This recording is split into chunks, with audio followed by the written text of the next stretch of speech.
Hello everyone, this is Santens.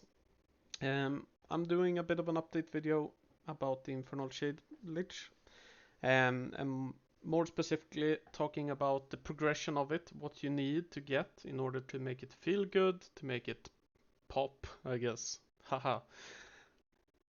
Anyway, let's get right into it. First of all, in order to play this build, you need the Lich's Envy gloves. I wouldn't play this build without these gloves. Um, And what we want from it is really only one line of text, and that is reduced or minus mana cost for Infernal Shade.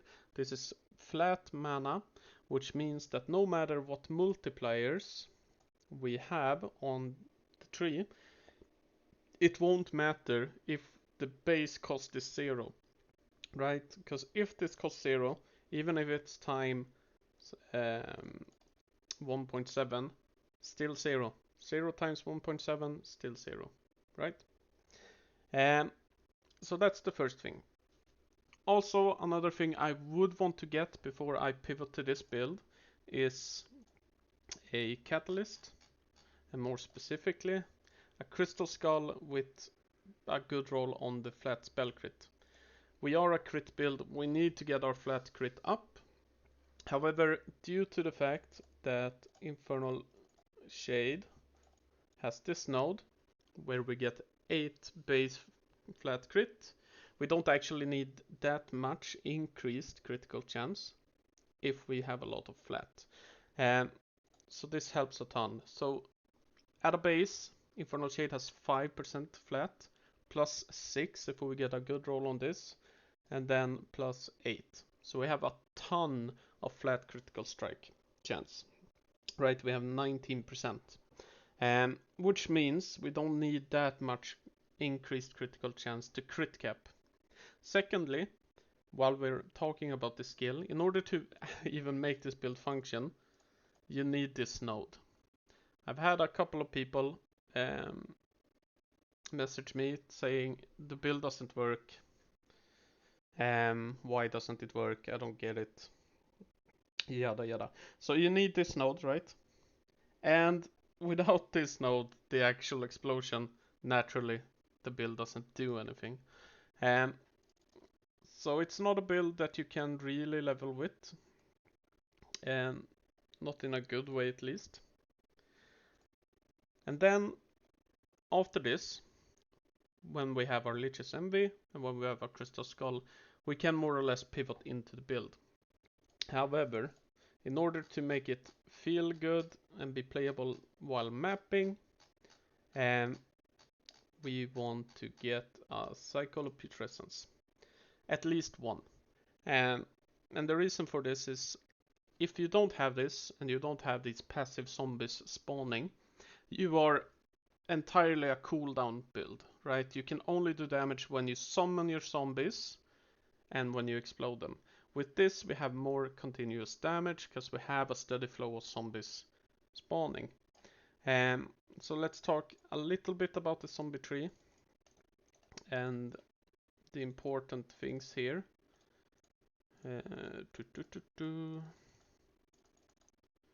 So with only 20 points, your tree would look like this. Okay. First of all, effigy of combustion. This makes your zombies cast an Infernal Shade, or makes you cast Infernal Shade on a nearby target. Here it says enemy, but when we try to cast it on the enemy, because we can only target minions, it will instead target another zombie.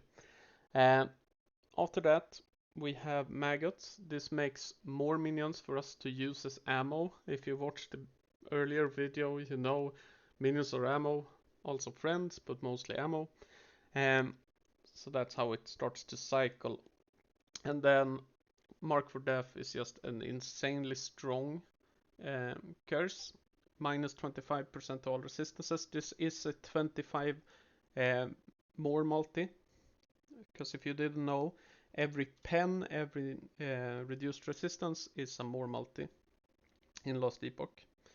I won't explain the math, but more or less that's just how it is. So this is the basics, right? And now we have gotten our crit, we have gotten our mana cost down, and we have gotten a steady flow of zombies. So what do we want to search for now? Well, first of all, and this is very easy to get now, so I won't be talking about something before this, wrong warp. As soon as possible you get the wrong warp, you equip it. Doesn't matter if it doesn't have LP, doesn't matter if it's vanilla or badly rolled. As soon as you get it, equip it, because this is where the build will start shining. What this does for us is that we actually scale damage by scaling move speed. And we'll go back to skills. Lich is pretty special, because when we spec this, with 20 points, this is how your tree would look like. But what is special about Lich is that we get 6% move speed here, and we can get up to 8 here. I usually don't overdo it on this node, because this node is so dang strong that I usually want more points in this if I get +2 levels. But you can grab move speed instead if you want. If you feel like you have no issues surviving, just grab more move speed. So we get a lot of move speed as a Lich, which then scales our wrong warp. Okay.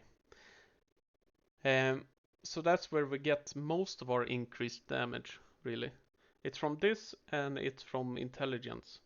And as you can see, with only these items, we already have 73 intelligence. And the reason for that is because the Lich tree, or the Acolyte tree in general, have just so much intelligence that you can grab 20, 16, 10, 8. Like, it's nutty. We could also move into Warlock tree and get this, but I don't really like these nodes because they are blocked by these 3 nodes, which are really bad for us. This is fine. It's a bit of health. It's okay. So yeah, this is what it would look like. I kind of like this point as well. But right now I'm opting out of it, and I'll explain why. This node more or less just gives you increased cast speed when you use a potion. Nothing special, it's just some increased cast speed. So we want to skill move speed, right? So how do we do that? Well, there is a pair of boots, because you know we like intelligence because it gives us increased damage, and it also gives us flat armor while in Lich form or Reaper form. So these boots are incredibly strong, because not only do they give us intelligence, a bunch of movement speed, they also give us strength. And if you didn't know, strength also gives 4% increased armor per strength. So with just these boots, we get 13 strength, which is like 52 or 56% increased armor. Don't quote me on that. Quick maths, I hope I'm right. Something along those lines at least. No, 52. 52 it is. No? Yes, 52. Anyway, so when you get a pair of Blood of the Exiles, you can just equip it if you want. However, if you feel like you're squishy and that you're dying, you can use Citadel Boots instead, with something akin to Hybrid health, move speed as high as possible, right? If you can get a T7, you want a T7. If you get a T5, you get a T5.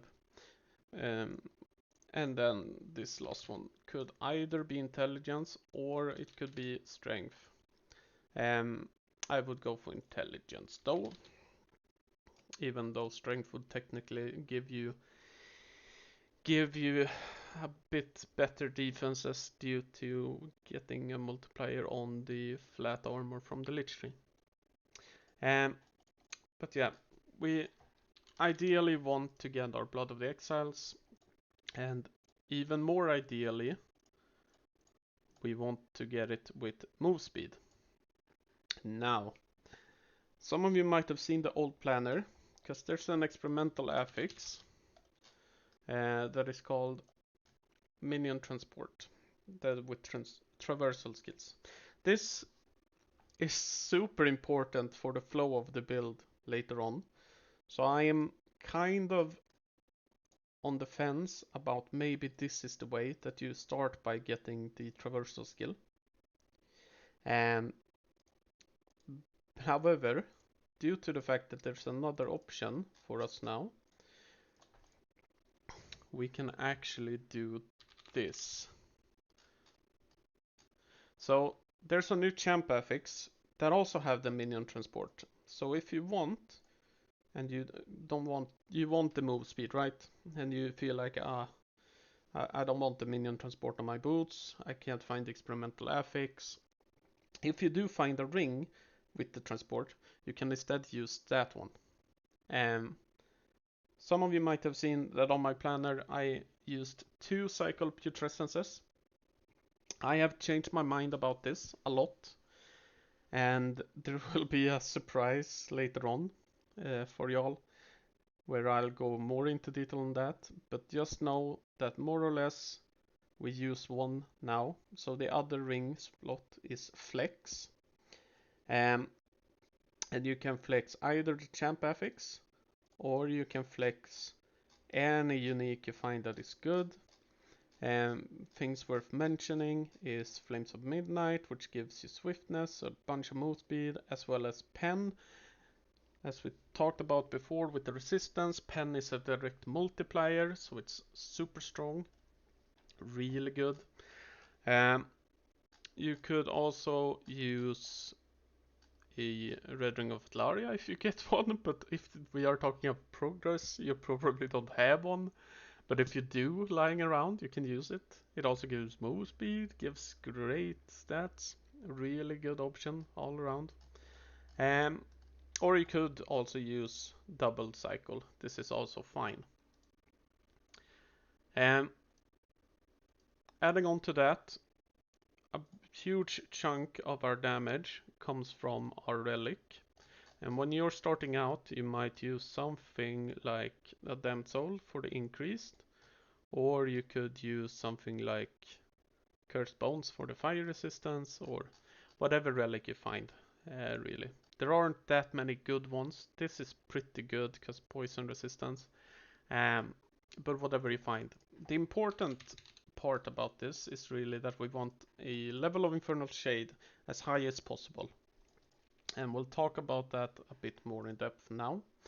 So if we go into Infernal Shade and we start looking around for more damage, you can see a bunch of nodes lighting up. These 2 nodes, this is the strongest node of all. It's 200% explosion damage, right? Incredibly strong node, so you want this as soon as possible. But when you do get your +4 levels, you would distribute them between these 2 nodes.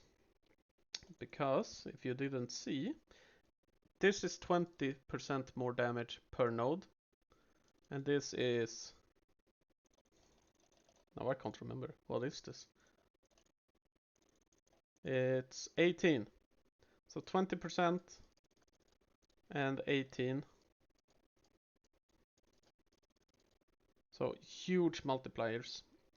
So in other words, if we didn't have this, our tree would look like this. So just by having this, we get 60% more damage, 76 or 78% more damage, right? We almost, that single affix doubles our damage almost. So it's incredible. Another thing that we want to talk about is the fact that Legion, if you didn't understand it before, this is a 3 times or 2 times more multi, so 200% more damage is what this actually means for us.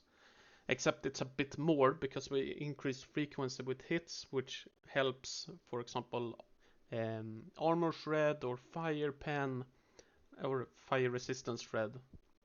I mean, so this is actually more than a 200% multiplier. But now you might understand why this is so strong, because we have a 200% multiplier, 200% multiplier, up to like 90% multiplier, 80% multiplier. This is 8 per point. These two together is about 40. So if you take these in tandem, you get about 40% more damage. So that is why this build is so strong, because it just has an insane amount of multipliers.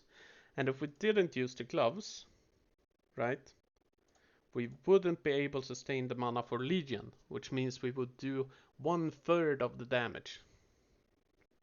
So not great. Back to gearing, and I know this video is not great in the structure, but you'll have to try to keep up. After this, for your chest, in the planner, you have seen us use Mantle of the Pale Ox. This is one of the uniques I would just instantly equip when you find it, even if it doesn't have LP. Unless you have some mega giga chest piece. This is just so good, right? This means that we take up to 24% less damage, we get move speed, we get strength, which is armor, we get everything we want, really. So as soon as you get it, equip it. Then for the helmet, and remember, during progress, you use what you find, okay? You don't go into a build and think, I'm going to have exactly the pieces on the planner. You have to take what you find, use it until you find better items, right? That's why it's called progress. But we want to end up with a Revenant Mask because we want the endurance and we want the reduced bonus damage taken from critical strikes. So it's somewhat important to get a good roll on this at the start, and I'll talk a bit about that in a second. Lastly, for the amulet, bone amulets are always good. However, we got a new amulet, or 3 new amulets actually, which are the Pearls of the Swine, which has the same base as the bone amulet. However, they also give us a lot of stats and all res. So this is something you can use. You can use it vanilla, doesn't matter. Also, before you get your crit cap, we can actually use Pearls of the Swine, and that gives us acid skin, and if you didn't know, it just gives us 20% chance to be critically hit.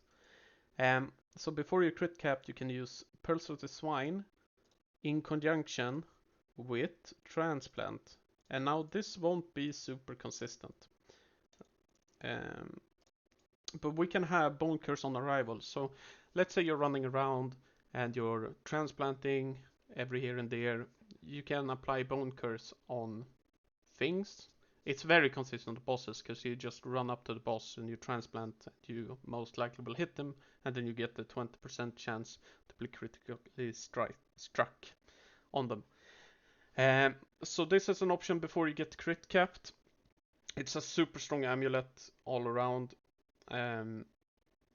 This is a late game option as well, because you can get it with LP, so you could get something like crit multi and probably some sort of shred, because we don't really have a good place to put shred other than amulet. So something like this. When you get to your Nihilist, you want to prioritize the same thing, except first priority is armor shred, because it's the only source of armor shred we can get on this build. At least something we can get comfortably without ruining everything. And lastly, the belt. Before you have a unique belt, Praetorian is really good. You can use Spider Silk to solve some resistances.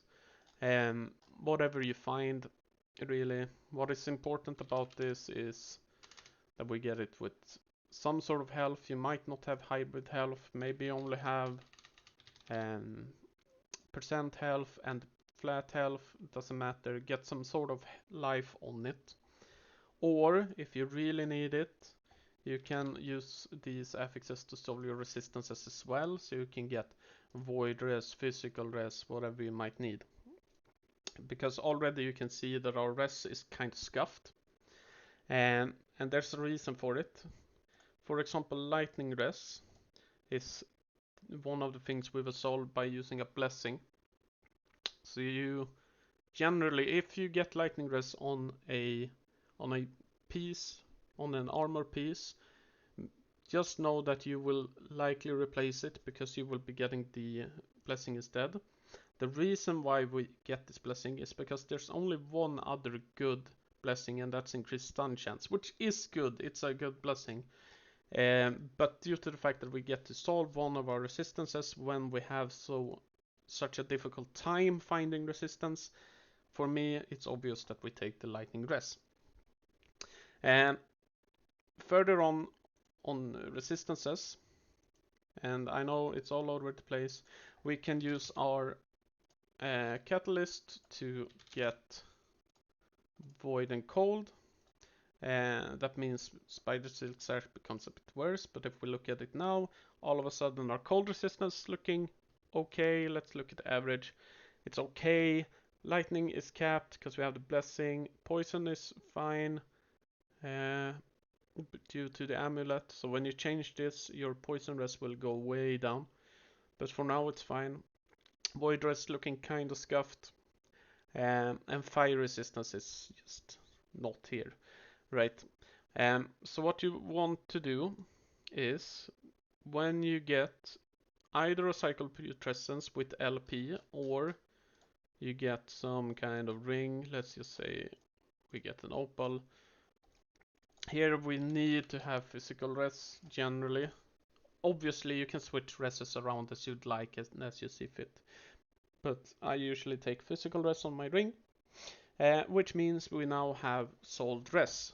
In Lost Epoch, we don't need to cap res. 1% or even 5% doesn't matter. On some characters I have even like 8 or 9% below the cap, which you can have if you still feel like you're tanky and can survive, right? That's really it. Can you live and you don't die, then you don't need more health, you don't need resistances, etc. If you don't survive, then you need to fix it. So this applies to softcore. If you're playing hardcore, please make sure to cap resistances and get life. And don't blame me if you die. So that's how we solve physical res. As you can see, it's still kinda scuffed, especially our fire res. And fire res is one of those things that you can solve through a multiple of ways. For example, these new idols are really, really strong because you can get up to 12 on them. You can also use one of the new stout idols and to get fire res up to 23%. So if we let's just do this, all of a sudden, boom, let's take another one. Let's just do fire pen, because why not? Boom, and one more and we are capped. I'm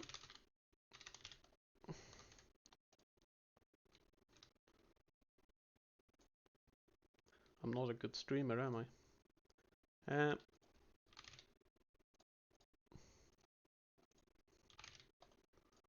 Boom. So all of a sudden we have pretty much capped fire res with only 3 idols. In the ultra late game, we usually don't want to have this because as a lich and as an acolyte, we have this one that we can get, and the first affix will always be increased health no matter what. The second affix depends on how your crit is looking. If you aren't crit capped, you would get critical strike chance. If you are crit capped, you can get something like, I have the wrong idol, don't I? Here. If you aren't crit capped, then you can get health. So we can get double health on these, which is super strong. And nothing else really matters here. Fire ink is fine, but we get like over 2k due to wrong warp, so it doesn't matter. What is even more interesting about this though is this. And what this means is that if you get the enchant with fire resistance and ignite duration, you can start skipping out on these idols. Naturally, use any idols you find, solve rest as you can, doesn't really matter. But this affix is just insanely strong for us. It can give us up to 10% fire resistance, but funnily enough, it's also giving us ignite duration. And I'll explain why that is important. Damn, this is a long video. On our belt, if you have seen the planner, you know that I'm running an Emulators belt, which we would have something like hybrid health, and health is the biggest priority. It's probably better with flat health than increased health, but whatever, some kind of combination of life. And what this does is that for every stack of ignite on you, you get +2 spell damage, which is turbo strong now that we actually have gotten our buff and we now have a 200% damage effectiveness. And what this means is that we want to stack cast speed and we want to actually stack some ignite duration, because the longer your ignites are, the more stacks you will be able to get. So that's why this is really cool and it's a great option. So that's the synergy behind it. Other than that, there's a, where is it? 2x2, Throne of Emotion, super strong for bossing. I wouldn't use it while I'm mapping, but for bosses you can use it.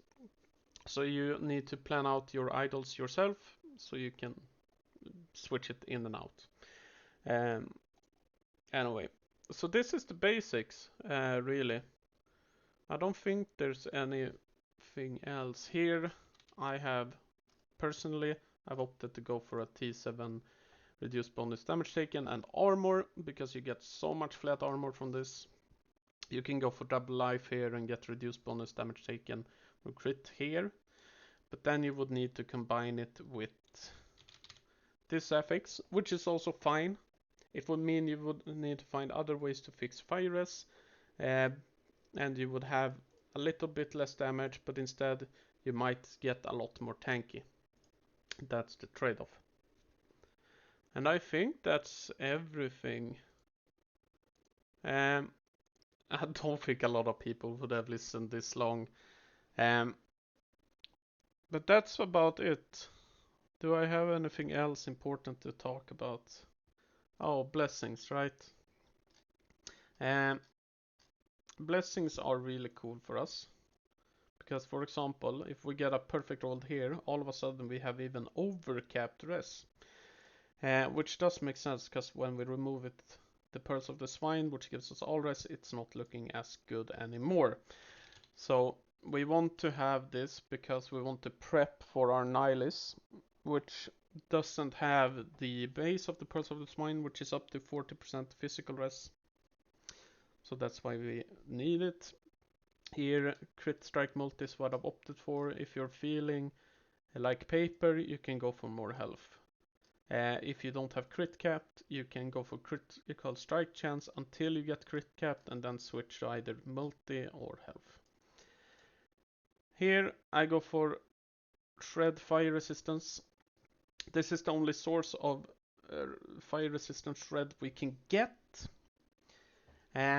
So you probably want this. You can, before you get endurance capped in other ways, and if you didn't know, endurance cap is 60% and you want to get it, you can use this. So I would start with endurance blessing, and then when I can get something like a T7 on our ring, all of a sudden we have 89 endurance, right? That's way too much. And then we can switch this off and we can get fire shred and we are capped. Easy enough. And this helmet is really one of the reasons why, because it's up to 16 endurance. Get life on as many places as you can. If you get a 2 LP cycle, for example, I would just do something like this, just flat health. Um, and for the last blessing, we take increased armor because it's just generically really strong, and there's nothing else here that actually does a lot for us. Something you could do is actually to go for the cold resistance here, because that would mean we would open up the cold resistance slot here, and we can get something like chill. And chill is really strong because it reduces all the enemies' attack speed, cast speed, and move speed. So it's really, really strong. So it's an option, but I'm opting to go for the armor because it's just generically strong. Alright, we have one more skill to talk about. That's Death Seal. Death Seal, as I've talked about before, is our multiplier. It's our big boom button when we want to do the big dam. This node is mandatory. This seals your health to 33%, which means we then get the 67% more damage. I like to do the death wave stuff, but I'm not sure if it's the best way to go about this. I might switch this out. And when you only have 20 points, I would just do something like this. Why would we want Necrotic Shred? Well, the biggest reason for it is that we actually get a bit, not a lot, but we do get a bit of flat necrotic spell damage, and the shred helps this part of the Infernal Shade do more damage. Right. One last thing. Our relic. I've changed my mind completely, or I haven't changed my mind. I talked about it in the last video as well. Shattered Worlds, you ain't gonna see this. I can tell you right now that 99.99% of you ain't gonna see it. And for those of you who do, you are a beast, and I'm impressed. Um, but you probably won't see this ever. So what we do, or what we want to do, is to go with a Twisted Heart instead, because it's a generically strong stat stick that gives us plus levels, and as we know, plus levels in Infernal Shade is a lot of damage. Which is also why at some point you would switch this to something like a 1 LP Nihilist with Shred. Remember, this is when you kill Aberoth, so it's further down the line. And you can see all of a sudden from the bare bones planner we had, our planner is actually starting to look kind of good. All of a sudden our cold rest sucks. How come? Oh, it's because this is a T1. There we go. So you see, all of a sudden things start moving, and we'll put this to max because you want that +2 Nihilist. That's why I have my planners on max. It's not because of the rolls. If you want to see the rolls, I would do this just to see like health, resistance, stats, and stuff.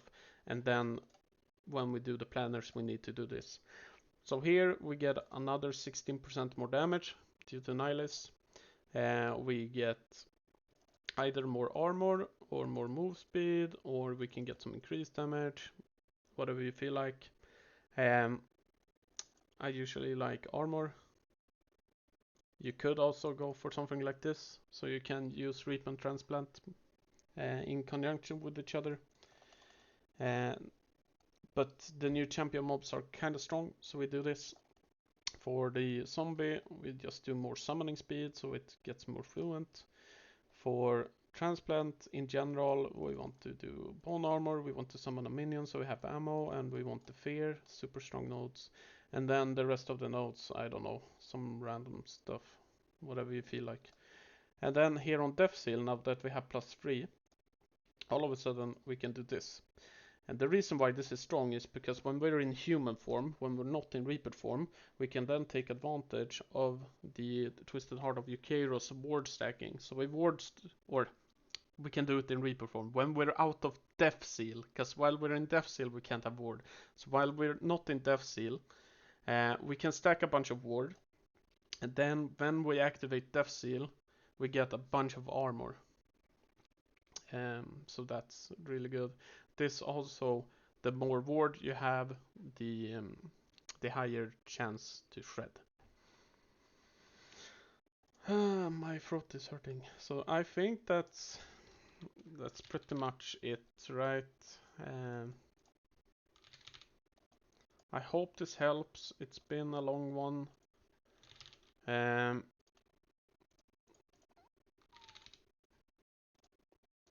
but yeah, just do. Oh my god. Yeah, just pick what you can from the ground. Make sure that you're crit capped. So Crystal Skull really important. You need Delicious Envy. You need or need. It feels a lot better with the wrong warp, which you would then put something like crit multi on. And when you get a 2 LP, we would do cast speed. And when you get a 3 LP, because it's very much farmable this season, you would do fire pen. Direct multiplier. So yeah, I hope this helps. I hope it made sense, at least a bit. I tried to, and that's one of the reasons why it was so chaotic. I tried to do it in the progressional way, so to speak. But don't level with this build.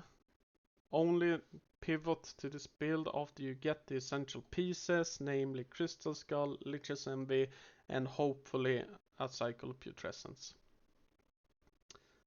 That's all. Thank you.